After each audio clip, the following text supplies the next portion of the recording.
lu ñu nekk maa nga ca lu ma nekk ñoo nga ca ñi nga xam ne ku leen laal ma ku leen okk xori ma ñi nga xam ne bu ñu seen mbir bu baaxee sama mbir baax ñooñu buñ demee tey jii ba toog seen biir réfléchir créer lu mel nii di ci dox ba mu judd juridiquement judd administrativement ba comme ni ko Adama Sall waxee léegi à partir de maintenant lépp luy xewati ci Sénégal ci wàllu napp gi boo leen ci buggee bokk kenn mënu leen ci teree bokk loolu defe naan évolution bu am solo la li ci des nag mooy nit ku nekk nag da ngay mën nga am dara waaye après yow yaa koy jëmmal yow yaa koy mérité yow yaa koy fësal yow yaa koy assumer yaay fexe ba dëkk bi nga xam ne fi lañ bokk secteur bi nga xam ne pêche kenn gën leen ci jàmbaare ba pare nag état reconnaître leen yéenay fexe ba duñ fi yëngalati dara loo xam ne ni xelu ñi koy yëngal du dem ci yéen waaw loolu nag ci kanam la te dafa laaj ay actes yu ñuy posé ba keroog ñu fay àgg li ma ci mën a commencer rek mooy ne incha allah ci yoon boobu loo leen ci nekk boo leen gëstoo di ngeen ma gis loo leen ciy def boo leen xoolee ci kanam di ngeen ma gis boo leen xoolee ci ndijoor di ngeen ma gis boo leen xoolee càmmoñ di ngeen ma gis boo xoolee ci ginnaaw di ngeen ma gis parce que loolu njariñ la pour ñun ñëpp damay wax ci rajo yi ne géej gi bu amee jën dama koy yëg sama poos géej gi bu kaaya dama koy yëg ci sama poos parce que samay ñoñ samay mbokk bu géej gi amee jën kenn du ci am xalaatu am ordonnance ñëw ci man kenn du ci xalaatu waaw am problème mu dépense wala yu demee noonu ñëw ci man bu kaayaa nag suñ leen neexee ñoom ñëpp ñu ñëw toxu sama kër duma ci mën dara waaw kon dañuy ñaan ñun ñëpp yàlla di defal xéewal bu bari ak jàmm ci sunu géej gi te géej gi nag c'est à l'image du monde actuellement dëkk bi dafa jaxasoo secteur boo ci nekkee da nga koy conquérir da nga koy moom waaw doo jël entre soob caas bi wàggi galaas rek nga toog jàpp sa ñambur dafa secteur bi dafa yaatu dafa bëri métier yuy tourner si di wër napp gi boo ci yoree nag bi ci gën a am doole mooy jël sa caas jël sa gaal dem yóbbu dem nappi ñëw da ngay fexe ba di conquérir yeneen i secteurs yi nank-nank di ko conquérir ba rester incontournable li ñuy wax incontournable maanaam téye nii secteur bi te loolu mën na nekk ànd bii nii ku mu dalul sa xel maanaam dara dootul dal sa xel bu mag ñi ànd ak ndaw ñi mag ñi ànd ak ndaw ñi mooy ne ndaw ñi seen loxo set na ndaw ñi tamit bu ñu mënee ànd ak mag ñi mooy mag ñi yéene nañ leen ndono gi yéene nañ leen expérience bi yéene nañ leen xam-xam bi yéene nañ leen seen jaar-jaar yi bu ñëwee toftal seen ak jigéen ñi ñëw ànd ak ñoom mooy ndaje bi en tout cas regroupement des pêcheurs du Sénégal fi mu nekk ci seen loxo la nekk foo leen ko bugg a yóbbu rek incha allah mën na fa àgg. wax ngeen fi ay activités yu bari yu nekk ci nu kanam mais bi ci gën a jàmp boo xam ne balaa vendredi normalement war na am mooy ngeen def benn comité toog ku mel ne ay Adama Sall mu yot téléphone tamit di jokkoo ak waa ministère de la pêche c'est kuréel goo xam ne ab regroupement wu pêcheur wala mareyeur war na fa bokk rek ngeen bind leen def ci copie récépissé bi envoyé leen pour wan leen ne leen regroupement bi judd na loolu balaa ajjuma normalement tey jii ci ngoon ak suba war ngeen toog administrativement ngeen cité organisme yooyu yëpp yi nga xam ne war ngeen faa mën a bokk ngeen bind leen des ci copie récépissé bi ngeen jox ko ku mel ni Cheikh Moussa bi nga xam ne maa ngi koy gërëm bu baax di ko sant sama rakk la bu disponible loo xam ne lépp lu ma nekk su ma ko si woowee day bàyyi yitteem yëpp di si dox bii nag moom da see sawaroon particulièrement parce que yëfi boppam la moom tamit ku nekk xawoon ne papam taxawaay bi mu amoon ci seen biir mag ñee ma ko gën a xam donc moom bu ñëwee am taxawaay boobu donc dañ ko siy gërëm bu baax di ko si sant mais buñ defee loolu ku mel ni moom buñ ko joxee man mën naa ko jox oto fépp fu mu war a dem si Sénégal pour déposer fa lettres yi mu déposer fa bu ko defee ñëpp xam ne regroupement des pêcheurs du Sénégal judd na fañ ko war a boole yëpp mu bokk fa li nga xam ne tamit mooy adhésion yi mooy droit d'adhésion yi pour boo ñëwee teg sa lettre ba pare ne damaa bëgg a bokk ñu ne la droit d'adhésion temps la droit d'adhésion yooyu man jël naa ko en charge kuréel goo leen bëgg adhérer actuellement adhésion bu njëkk bi bu ñu demee ba si kanam nag moom ak seen fonctionnement yooyu man ngeen ko gérer mais adhésion yu njëkk yi yëpp jël naa leen en charge incha allah waaw bu ko defee ngeen bokk nag ci mbir mi bokk ci mbir mi nag du yàq ko bokk ci mbir mi du sànni xeer bokk ci mbir mi tamit du jéem a teg diil ay état wala ay responsable politique dama ànd ak yow mu jël xaalisam jox la nga ñibbi si def lu la neex loolu baaxul day yàq crédibilité tefes ak mool gi dafa am lu leen gëmee woon lu leen xamee mooy bu leen nee wow na bu leen lee tooy na ànd nañoo ak yow di nga ko gis yëg ko ci sa yaram ànduñoo ak yow di nga ko yëg ci sa yaram quel que soit alpha mais xool ci poosu jàmbur la ca nekk ba tax nga ne ko ànd na ak yow mu jox la nga ñëw suba nga ne ànduma ak yow loolu vraiment rafetul waaw ñu fexe ba imprimer sunu taxawaay ñu imprimer ko maanaam dëggu gi nga xam ne ni ñun ñëpp moo def fierté ci ñun ñuy fëgg suñu dana naan ñun ay lébu lañu ay mool lañ waaw ñu imprimer ko nag ci doxunu regroupement bi dem ba fii ak 50 ans fu ñu nee regroupement bi rek képp ku ko dugg ci àdduna bi di nga ne ñooñu dañu dëggu lañ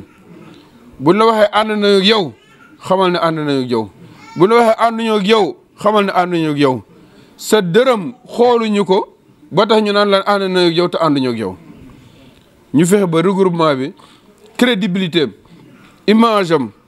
ñu préserver ko ñu téye ko ba àdduna bi yëpp xam ne ñii kat moom même mun dee fukk tamit fukk yu dëggu lañ toujours damay wax ne xare Badar jullit yi ëpp ñu woon yéefar yi 313 dong la ñu woon waaye dëggu gi dënn bi fii fa la différence bi nekkoon yéen a ngi door a commencé yéen a ngi door a juddu mooy regroupement bi waaye man ngeen ci kanam tuuti ëpp taxawaay bépp regroupement boo leen fekk ci terrain bi concurrence nag signifie wu rivalité organisation yi leen jiitu man ngeen di waxtaan ak ñoom ñuy sottante xalaat di jumeler di même sax bokk yenn saa yi ay projet di ko exécuter ndoo ku nekk la mu ca war a am mu am ko si bu leen jël benn organisation comme kii seen ennemi la wala seen adversaire la yéen a bokk secteur bi koo leen mën a jox loxo jox leen ko loxo koo leen mën a àndal ak moom waaye koo leen di àndal na ngeen ànd ak moom si ak seen identité mooy ak seen li nga xam ne moom ngeen gëm ne yéen nii ngeen war a doxee koo leen àndal muy doxee yenn façon doxin yi ngeen ne ko fa ñukk continuer seen doxin te du tere la ngeen war a seq ak moom si njëkk ak teraanga ngeen seq ak moom si njëkk ak teraanga organisation bi boo leen ko doxalee noonu fii ak quelque temps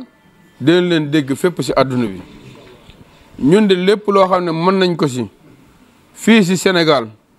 ak si extérieur lépp lu ñu mën fépp fu ñu tànk àgg jàppale ne tànku regroupement bi àgg na fi fu sunu baat àgg jàppaleen ne baatu regroupement bi àgg na fa dinañ ko téye dinañ ko boot dinañ ko yenu te duñ sol masque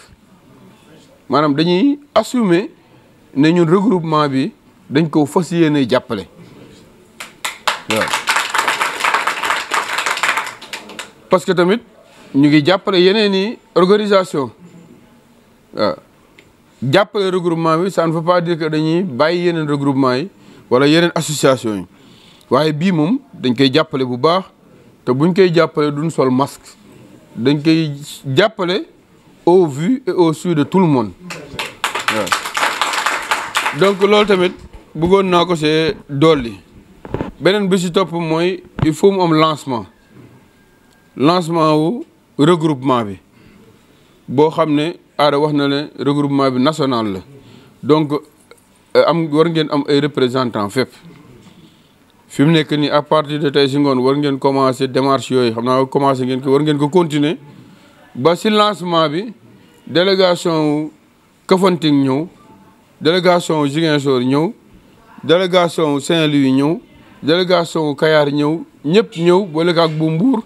ngeen dem fu leen neex ngeen defe ko fa mu doon loo xam ne àdduna bi yëpp dinañ xam ne regroupement bi kat tey mooy lancement am mu doon jour boo xam ne tamit da ngeen koy marqué si calendrier bi saa boo ñëwaatee ngeen defaat lu ni mel ngeen ngéntewaat ko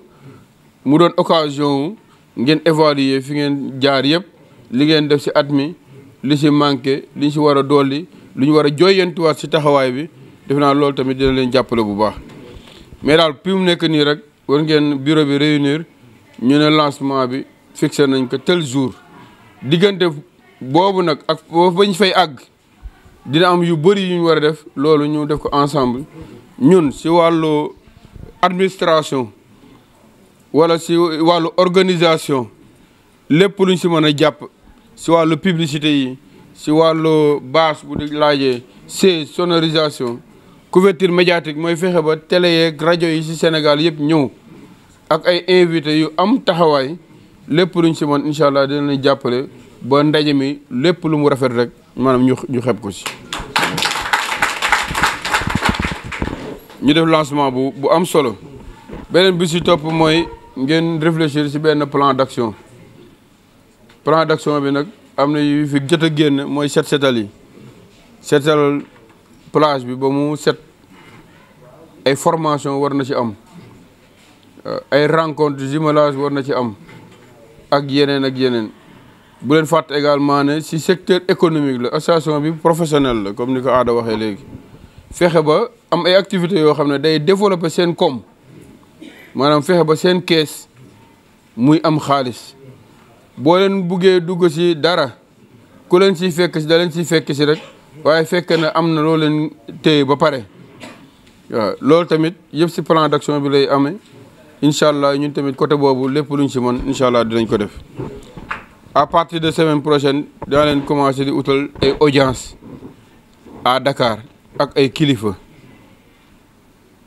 bureau bi ñëw toog ak kilifa yooyu ñoom tamit man xam naa ne lépp lu ma ci mën a def ñoom mën nañ ko see def lu ñu leen mën a jàppale dina leen ko jàppale ba regroupement bi en tout cas lépp lu mu war a am parce que war na am siège bu respectable war na am ay siège war na am lépp loo xam ne nii ku leen ñëw seet si leen bu paree mu gën leen a respecté yooyu yëpp tamit incha allah ensemble dinañ xool naka lañ koy organiser man daal li nga xam ne mën naa ko si dolliwaat te waxoon naa ko léegi mooy dinaa jàppale regroupement bi te du ma sol masque su ma koy jàppale parce que dama see bokk deuxièmement dama xam ñi ko téye ñooy ñan Tafa dama koy wax ne chaque jour damay fàttaliku man ba ñuy lekk laaxu ba ngay wàcc alxuraan waaw te loolu lu am solo la boobu ba tey dégguñ ci moom xamuñ ci moom lu dul ak mbaax ak lu jariñu askan wi rek waaw loolu lañ xam ci moom ñu mu àndal yëpp ñun dañoo am fierté wu bokk fii ñu bokk waaw regroupement bi daal bu leen bàyyi kenn gàdd ga fële ba golf sa kaw buñ bàyyi kenn li ko dalee fii ginnaaw bi day dammee tamit ba fa Mbuur yem bu leen bàyyi kenn léegi secteur pêche bi dafa yaatu waaw dafa yaatu nañ boole ñëpp ngeen boole leen ci regroupement bi ñu ànd bokk ndey bokk baay jigéen ñi ñu bañ leen a fàtte bañ leen a dugal tamit ci masse bi noonu fexe leen ba am commission féminine parce que ñoom seeni soxla yenn saa yi duy bokk boo leen koy dugal toujours soxla kii bi da ngeen leen di léser te ñoom ñooy doole ji waaw donc dañ leen di individualiser ñoom tamit ngeen may leen tuuti liberté wu ñuy am seeni activité ngeen leen di gunge di leen jàppale ñoom tamit ñun lépp luñ mën si jàppale leen incha allah dinañ ko def waaye daal ndaje bu ma neex la ndaje bu ma am mbégte la ndaje bu ma doon xaar la ndaje bu ma doon rêvé la bi ma nekkee xale mais bi ñu déposé kii bi tamit moo tax yenn saa yi ñu interpellé ma leen nañu def nànk-nànk rek parce que bu doon récépissé wu gouverneur fii la wala bu préfet kooku mën nga koo am si nu mu gën a gaawee waaye am ko ba pare bu ëllëgee nga taxaw ak sa morom yor bu récépissé comme ni ko yaat ma di wax communal moom mu yor récépissé national te ngeen am ay doom yoo xam ne mën na leen jàppale ba fi nit ñi àgg am récépissé national ngeen mën fa àgg loolu pour man du doon sunu sak ñun ñi du sunu sago ñu mel ne ay ñoom Cheikh Moussa ak Pa Moussa ak ñoom ñooñu donc loolu moo tax ñu ne woon nañ xaar rek ñu dellu topp démarche bi rek ba am sunu récépissé boo xam ne nii dootuñ ñeewate kenn si dara li si des nag mooy comme ni ma ko waxee organisation bi démarche yi ñu teel si jóg waaw à partir de fii ak vendredi moom normalement lettre yëpp waa kay lettre yëpp war na pare ñu bu dee day laaj jël oto jox Cheikh Moussa mu yóbbu ko fépp ngeen am seen décharge yi mu wóor leen ne fépp fu organisation pêcheur si Sénégal war a bokk pour adhérer ñun déposé nañ fa bu leen laajee frais d'adhésion ngeen récapituler lépp boo leen ñëwee man dinaa ko fay ñu préparer lancement bi ñun ñëpp ñu daw jëm si lancement bi waxoon na également pour contribuer toujours si wàllu koomu keesu regroupement bi boo la ma indi le logo ak couleur regroupement bi ñu defar ay Lacoste ñu defar leen ay Lacoste foo leen di yóbbu carte membre yi si àdduna bi ngeen yóbbuwaale loowu Lacoste bu regroupement bi Lacoste yi ngeen jaay ko ak carte membre yi jël lépp nag ngeen def ci seen kees war na ku doxantu ci dëkk bi rek gis ay Lacoste regroupement bi comme ni Lacoste Benno Bokk Yaakaar yi di doxee nii donc war na foo leen ni dem rek même boo leen demee ci Joal wala ngeen dem Kafountine ngeen gis ku sol Lacoste regroupement bi nga xam ne kii yéen a bokk kër nga mën ko interpeller boo amee soxla mu mën la ko gérer boo fa tumburanke mu mën la bàyyi xel waaw dem ba àdduna bi yëpp foo dem daal il sera possible que nga gis fa ku sol Lacoste regroupement bi donc loolu tamit première dotation bi boobu mën na lañ ko gérer léegi nag boo leen ko jaayee bu amee ñeneen ñuy commandé si xaalis bi ngeen am mën ngeen si def leen commande boo leen jaayee bénéfice bi ngeen dugal ko si seen kees mais première dotation bi soo leen ma joxee logo bi ak couleur bi man dinaa wax Cheikh Moussa bi ñu defar ay Lacoste yu bëri